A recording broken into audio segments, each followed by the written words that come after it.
This is News Desk. You're welcome. Now, a former Director General of the Ghana Health Service, Professor Ajimambedu Akosa, is proposing a scrap of the various regional bodies in Africa for failing to live up to expectations. According to him, the sub-regional blocs such as the African Union and the ECOWAS have become puppets for the West. He urged African leaders to be introspective of the developments on the continent and challenge themselves to improve the living conditions of people.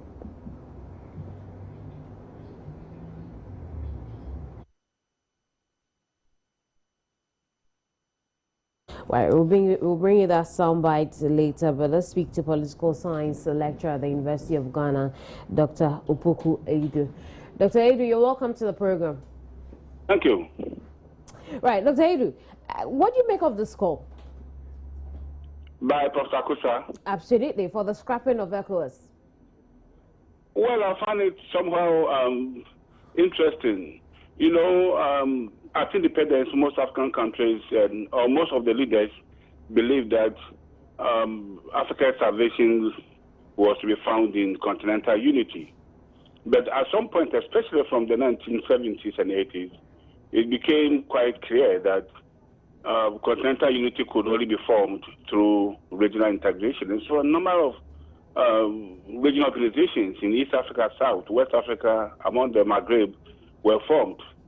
And in the last 15 years or so, in Europe and elsewhere in Latin America and Asia, such regional bodies have been formed. So it seems to me that it's an idea whose time has come. However, I think that there have been difficulties with such regional bodies. For example, the ECOWAS, which many people have seen as an elite club and one that is really not endowed or empowered to be able to do the kinds of things expected of them. So I find it quite strange but understandable that Akosa is making such a call. I think it's the frustration he might have had with the fact that such regional bodies are not doing what was expected of them. But haven't we come too far? I mean, look at ECOWAS, for instance, and the fact that we're looking into a single passport for the regional bloc, we're looking into a single currency. Haven't we come too far for that? Yeah, it seems so. I think the problem is that if you ever traveled by road, say from Ghana to Lagos, you would see that on paper there's the rule about free movement of goods and people, but in actual practice, you know, bureaucracy and corruption, you know, are governing, and so it becomes even difficult for citizens of the sub-region to move freely from one place to the other. And so I think this is are some of the things that are leading people to make that kind of conclusion. In any case, you don't forget that the idea of regional integration was seen as a stepping stone towards continental unity, which because people think that a united Africa would be too big to fail. And so people were seeing these ECOWAS, East African Community, South African Commission, community and so on, to be a stepping stone. To what extent have they succeeded in doing this? It's another problem. And then, of course, the difficulties we have with these regional bodies, which can be traced to the colonial project, where the French and the British colonized different parts of the continent, that are still linked to them in spite of formal independence. So I think even though they are not completely useless, and there's a certain imperative for them to be in existence as a stepping stone towards continental unity, I think people like Akosa must be frustrated by what has become the corrupt and bureaucratic practices of these groups. The fact that they are not able to... Right, look, I'm going to have you hold to the line. Elbad Ibrahim is an international news and security analyst who's joined our conversation. Elbad. Yeah, hi. Good morning, Kamini. Good morning. Has ECOWAS lost its relevance? I think it depends upon the perspective from which you look at this. I'm happy the senior colleague has established a nexus between colonial influence and what our current, leaders are doing to set the path and trajectory of development for ECOWAS. And one interesting thing is most African regional blocs have in fact outlived many of their European and American counterparts. The OAU, which is now AU, was formed in '63, This African ECOWAS was formed in 75 and the EU was formed in 1993. But all these groups are, in one way or another, built economically and politically tied to the umbilical cords of their counterparts in Europe and elsewhere. So that is the irony of the situation. But in ECOWAS, we have a peculiar situation. When you look at other regional blocs like SADC for the southern part of the continent, ICAS for the central part, IGAD for East Africa, and then AU as the umbrella group for all African countries. The main issue we have in ECOWAS is that the very mission statement that was established in 75 was to guarantee us control over our natural resources. But certain countries, like francophone countries that make up the bulk of the 15-member ECOWAS, are in one way or another entirely controlled by the French. And there is a historical antecedent for this, Kebeni. When the French left African countries, especially in Guinea, when the then president, Sékou Touré, resisted French dominance, he paid a price for it. What the French did was that they destroyed all the assets they had in the country in 1958. Up to 3,000 French people destroyed all their immovable physical assets like schools, public administration buildings, and tractors. And they even went as far as killing their horses, cattle, and livestock, and poisoning their food warehouses. So that sent shivers down the spines of all other francophone countries that would want to resist French political, economic, and military dominance. And ever since, they have answered to the beck and call of the French. So you can't entirely blame them because the French have, gotten them shackled. So it's quite difficult for ECOWAS to speak with one formidable voice.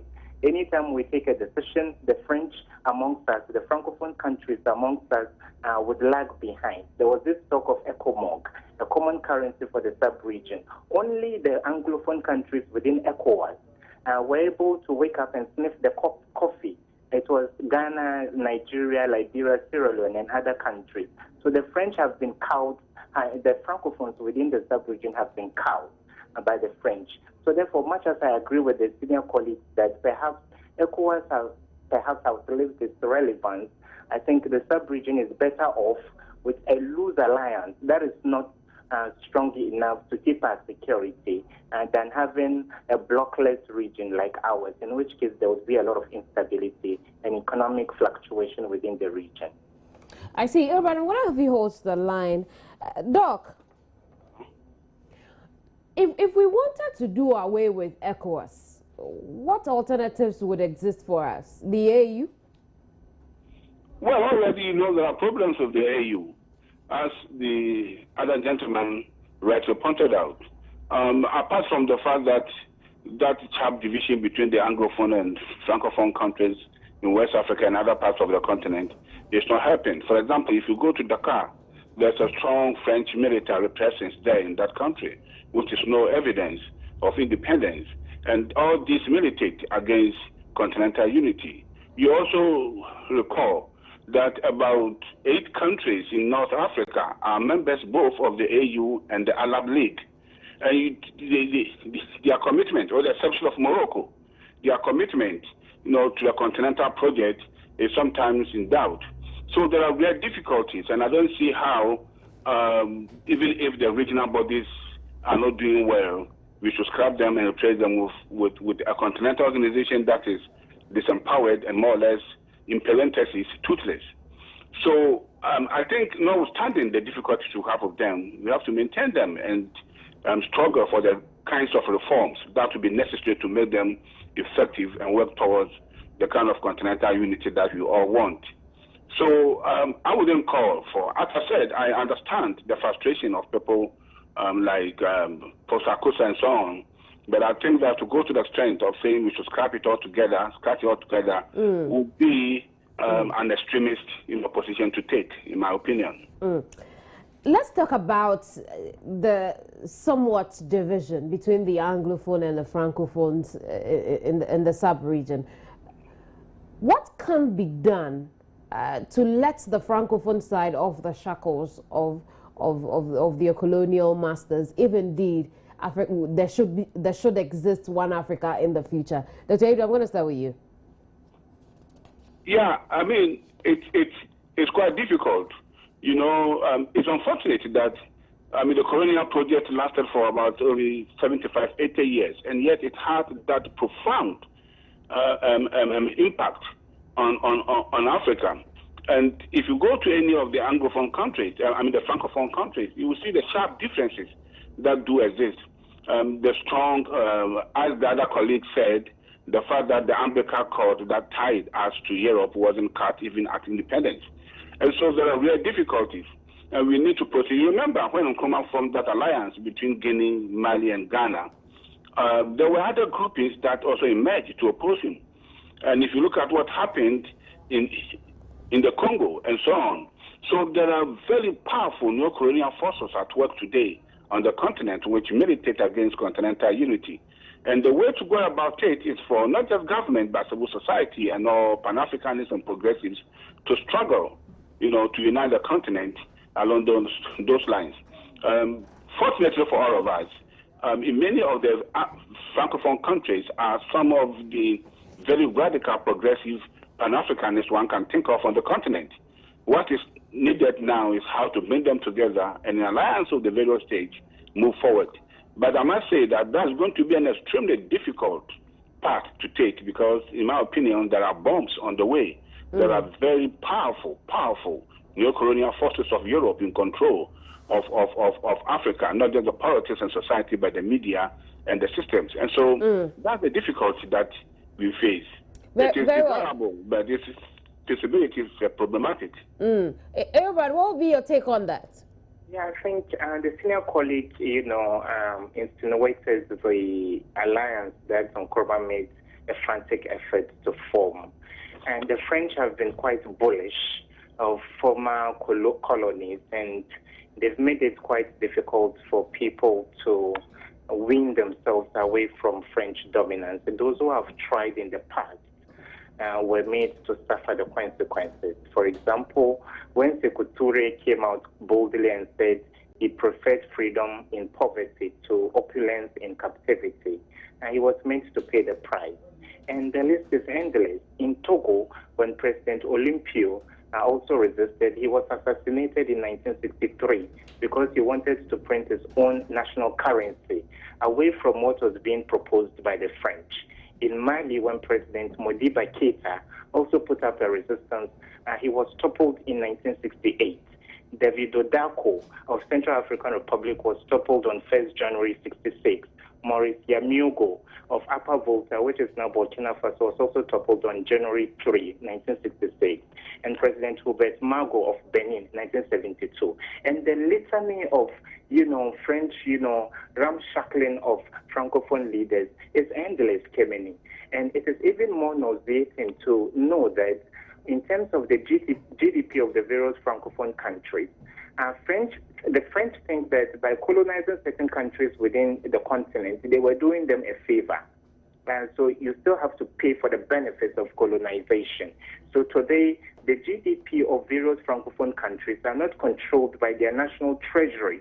You have access to only 15% of your GDP. If you want to use more than that, you need to formally write to Paris to seek permission to use the remaining 65%. And no other country has the right to deploy its military to any Francophone country without the acquiescence of the French. And nobody has the right to sell arms to any Francophone country except the French. So I think the French control over Francophone countries is just way too much. And whatever efforts sub-regional groups do, like ECOWAS and other sub-regional groups, or even AU, will not be overarching enough to be able to cut or sever the kind of dominance there is of the French in the streets of Francophone countries. So the activism has to continue. The advocacy for true African independence has to continue. So the French themselves would wake up and fight their own war, because any ECOWAS intervention in the internal politics of any Francophone country would have a backlash, and the consequence will be quite enormous. Right. Dr. Edu, can we have a strong ECOWAS, a biting AU, when the continent remains the way it is? How can we empower these organizations? I mean, you mean how can these organizations be made effective and powerful? Absolutely. Yeah, I mean, it's for the very reason. I mean, the issue that my colleague has just raised, you know, I mean, the French is so powerful, and the problem is sometimes bigger than we pose it.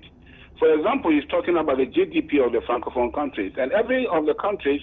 But Dr. Edu, the point I'm raising is this is a whole continent against one country. Is there not a way we can empower ourselves? We can empower these organizations to bite.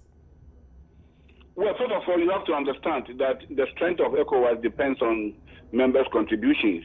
To it. So far, it's Nigeria and to some extent Ghana that are paying up. Many of the countries really do not have the wherewithal to keep the organizations going. So that is first and foremost a big problem. The second problem is that not many of the leaders in West Africa can be described as progressive or radicals, or even have Pan-African orientations. And that is another one. And for example, I was in Abidjan and I met Gbagbo, and I realized that many of the guys around him were just businessmen who wanted to make money and never thought much about continental unity or regional unity. So there are real difficulties that we face. As I've said, part of it is the political craft itself, which has a certain orientation that does not advance continental or regional unity and so on. And then the poverty of the nations. And the fact also that so far the project of regional integration has been at the level of states, and the massive people-based interactions have had very little impact. We need to find ways, if we want to empower them, to link up the various civil society groups in the various countries, and so on. All these are going to be done in the face, as I've said, of the strong French involvement on the continent. As I was saying, and you cut in, the French is taking about 7% of the GDP from all the countries of the francophone countries, states, every year.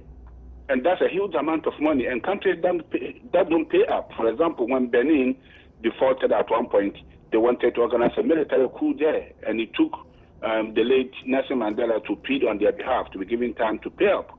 So as I said, the attempt to unite or attempt at regional integration is being done against a tide that is very powerful and widespread. And so we need to do much more than we are doing now. And I think that is the major reason why Akosa and the rest are making that argument. But Elba, does it become a chicken and egg situation when the continent that says that we need a one front for economic empowerment, for economic growth, is the same continent that says, okay, we don't have the money, the resources to be able to empower the organizations that could lead the fight? How do we even do it? I think any radical move will be counterintuitive because in our contemporary times, we are living in a world of interstate and intercontinental dependency. Certainly, ECOWAS cannot stand on its feet without assistance from our Western partners. That is the fact, and everybody recognizes that.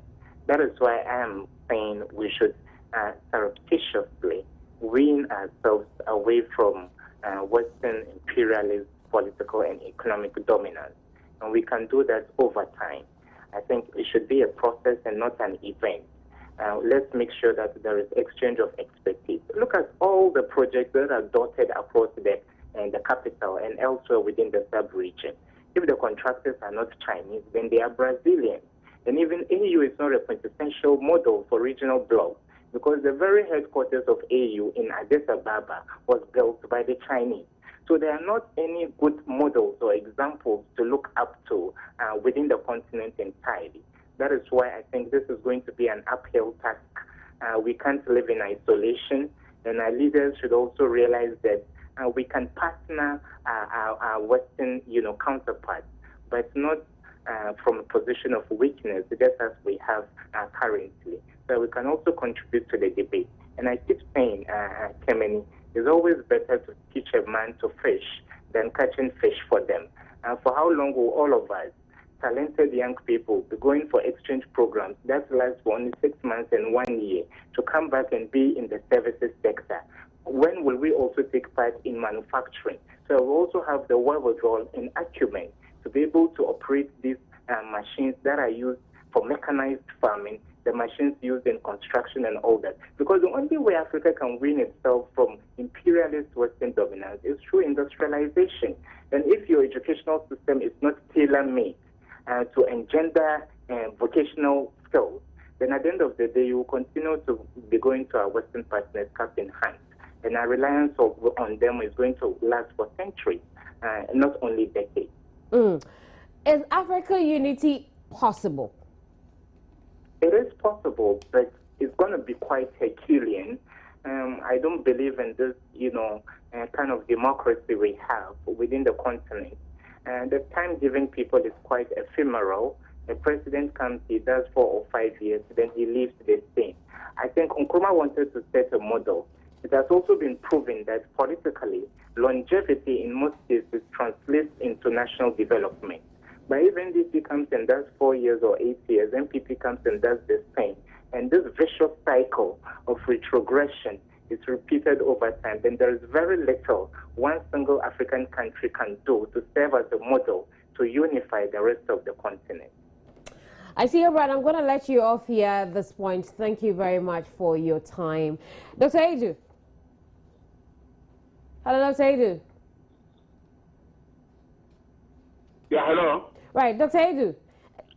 Is Africa unity possible when there seems to be this divide and rule tactics being used by some colonial masters still? Well, in my opinion, within the present framework, where we have strong neo-colonial domination on the continent, it will be exceptionally difficult to bring it about, even if it is desirable. I do agree with the other speaker, but I think that, unfortunately, if you must eat omelette, you must break the eggs. And there's no way Pan-African unity is going to advance along